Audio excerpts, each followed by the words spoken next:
एक व्यक्ति ने बहुत सुंदर प्रश्न किया है। यदि प्रत्येक जन्म में पूर्व जन्म की स्मृति लुप्त हो जाती है, ध्यान से सुनिएगा, यदि प्रत्येक जन्म में पूर्व जन्म की स्मृति लुप्त हो जाती है तो आत्मा कर्म फल को कैसे भोगती है? बिना स्मृति के कर्म का बोध और सीख कैसे संभव है? समझ में आया प्रश्न? हम हर जन्म में अपने पूर्व जन्म का जो भी कुछ हुआ वो सब भूल जाते हैं, तो फिर पूर्व जन्म का इस जन्म में क्यों भोगते हैं? आत्मा को याद तो है नहीं पूर्व जन्म में क्या किया हमने।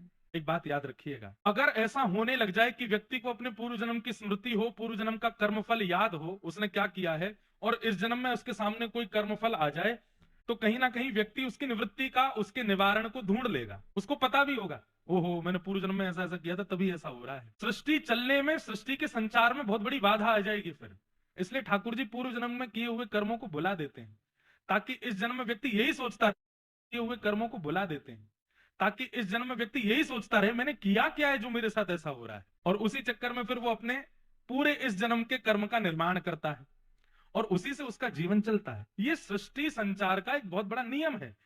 अगर व्यक्ति को पूर्व का पता होगा तो वो इस जन्म में बहुत सावधानी रखेगा, सतर्कता रखेगा, और उसको पता भी होगा अच्छा ऐसा हो रहा है मेरे साथ, पूर्व जन्म में उसका दिल दुखाया था मैंने तभी हो रहा है। दिल दुखाने का निवारण कैसे हो सकता है? बोले ऐसे ऐसे हो जाएगा, वो कर लेगा। तो फिर उसको कर्मफल आएंगे कैसे? तो सृष्टि संचार में ये बहुत बड़ी भूमिका निभाता है कि आपको अपने पूर्व जन्म का स्मरण नहीं है और उसका फल आपको भोगना पड़ता है। हम आप सब तो चलो कलयुग के जीव हैं। भीष्म पितामह, भीष्म पितामह तो ठाकुर जी से कह रहे हैं मुझे अपने 100 जन्मों का याद है, मुझे मेरे पूर्व के 100 जन्मों की स्मृति है, मैंने कोई पाप नहीं किया, फिर मुझे बाणों की सैया पर क्यों लिटाया? ऐसा कौन सा अपराध कर दिया मैंने जो आप मुझे बाणों की सैया पर लिटा रहे हैं? तो ठाकुर जी कहते हैं 100 ही जन्म होते हैं, तुमको 100 जन्मों का याद है क्या? जन्म 100 ही होते हैं, 101वें जन्म का याद है?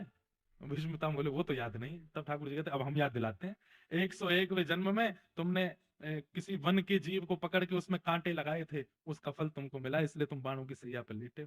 तो आप कौन से जन्म का कब भोगते हैं ये आपको कभी नहीं पता चलेगा। ज्यादा से ज्यादा अगर आपने भजन साधन सिद्धि प्राप्त करके अपने पूर्व जन्म, उससे पूर्व जन्म की याद भी कर ली तो ठाकुर जी 100वें जन्म का भुगवा देंगे, उसको कैसे याद रखोगे? इसलिए इस चक्कर में मत पड़ो कि कौन से जन्म का भोग रहे हैं, बस इस चक्कर में पड़ो इस जन्म का कुछ रह ना जाए, इस जन्म की कोई हमारी स्थिति ऐसी ना बन जाए कि कर्जा हम पे ज्यादा हो जाए। पूर्व जन्म का तो हम भोग ही रहे हैं, इस जन्म में और कर्जा कर लेते हैं। इसलिए कथा सुन करके, गुरु आश्रित होकर के पूर्व जन्म की चिंता मत करो, इस जन्म में मैं कुछ ऐसा ना करूं जिसको भोगने के लिए मुझे फिर आना पड़े।